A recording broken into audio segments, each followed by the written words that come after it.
Reserve Bank of India has left the key policy repo rate unchanged at 6.25%. Now, that was expected. But what's surprising is that one member of the Monetary Policy Committee, Ravindra Dholakia, was not in favour of the status quo. More importantly, the MPC itself acknowledged that inflation will be well below its earlier expectation. The Reserve Bank, though, stopped short of saying that this should endure rate cuts. Latha, Venkatesh and Ritu Singh report with a roundup of today's policy.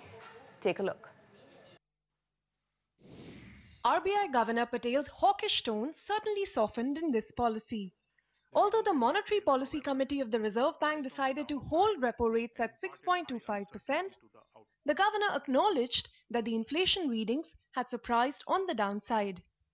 Rising rural wages, robust consumption demand, the imminent implementation of the 7th Pay Commission's award on HRA, and the acceptance of these by state governments, and global risks materializing in the form of imported inflation. Under these conditions, the MPC decided to persevere with a neutral stance and maintain status quo.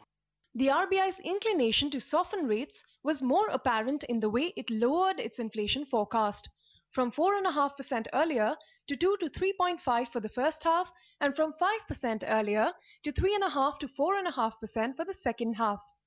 On growth as well, the Reserve Bank lowered its forecast of gross value added to 7.3% compared to the earlier projection of 7.4%. Both the policy statement and comments from Deputy Governor Veeralacharya hinted that the Reserve Bank is looking to check if the low inflation sustains before they cut rates.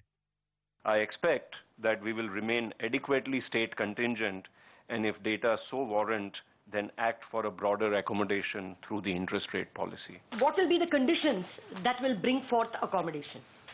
We need to see through the next couple of months for more data to see whether the inflation remains within these medium-term projections that we have, or whether it's a surprise even relative to these revised projections. And I think Governor stressed this as well. We have a combination of a big surprise in the inflation number as well as the CSO revisions, and we're just trying to get a finer grip on what's exactly happening in the economy over the next few months. Separately, the RBI did its bit for growth by making home loans cheaper. For home loans above 75 lakh rupees, risk weight has been reduced from 75% to 50%. Also, the standard provisioning for all home loans have been cut to 0.25% from 0.4%. Risk capital and provisioning has been cut for smaller loans as well. Delinquency is generally among the lowest in the home loan segment. In the past, home loan portfolio of banks has also responded well to targeted countercyclical measures taken on the segment. In view of this, and also having regard to the forward and backward linkages that an increase in the home loan segment can give rise to, it has been decided to reduce the risk weight on certain categories of home loans and also the standard asset provisioning. By not cutting rates, the RBI also gave a strong statement on the spate of farm loan waiver announcements from several state governments recently, warning that these will push up fiscal deficit and hence inflation. The MPC resolution says that the risk of fiscal slippages, which by and large can entail inflationary spillovers, has risen with the announcements of the large farm loan waivers.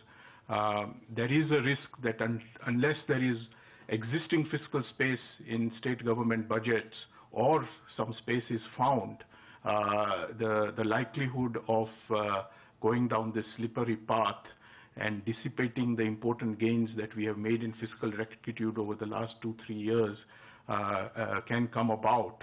Well, this policy clearly has many positives.